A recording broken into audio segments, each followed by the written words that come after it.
When I moved into the Brook Hollow Ridge subdivision, I kept my title quiet, not because I was hiding anything, but because I preferred a low profile. As the Federal Oversight Director for Infrastructure Compliance and Urban Development, I oversee grants, permits, and legal adherence for construction and demolition projects nationwide. In short, I'm the person who signs off before anything gets torn down or built up. So imagine my surprise when I received a notice from the HOA demanding that I voluntarily submit to structural forfeiture. The reason?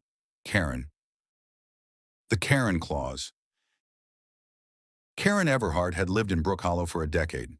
She was the HOA president, the self-appointed protector of the neighborhood's aesthetic integrity, and apparently the final judge on what was or wasn't acceptable, even if it meant stretching bylaws into threats.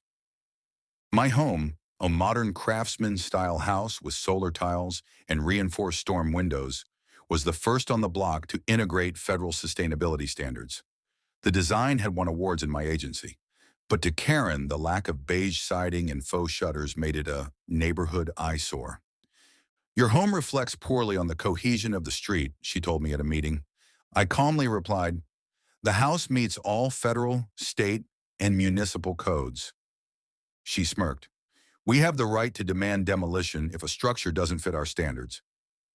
That's when I knew she had no idea who she was speaking to.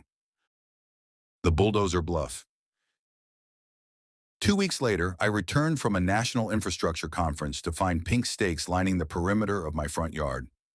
A copy of the HOA's demolition request was duct taped to my mailbox.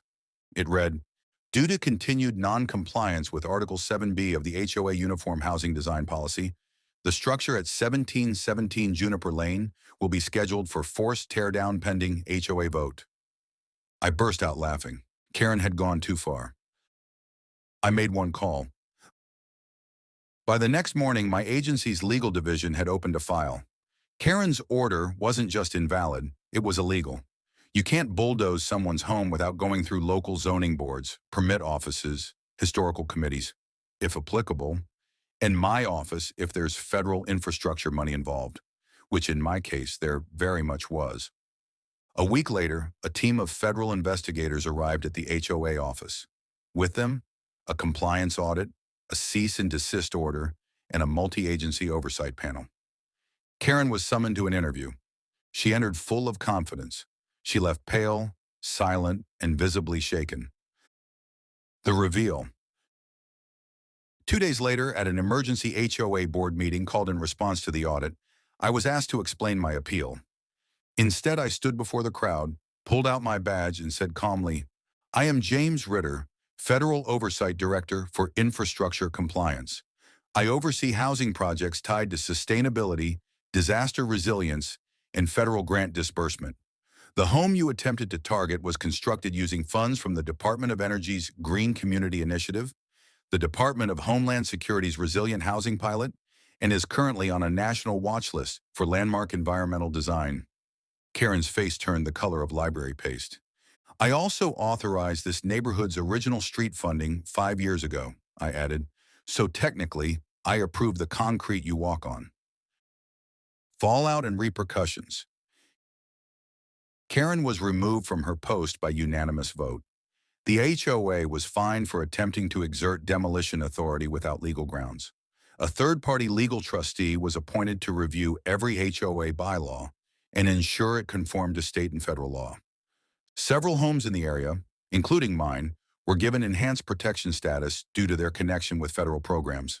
A public notice went out warning that no structure in Brook Hollow Ridge could be modified, removed, or altered without going through a now very extensive review.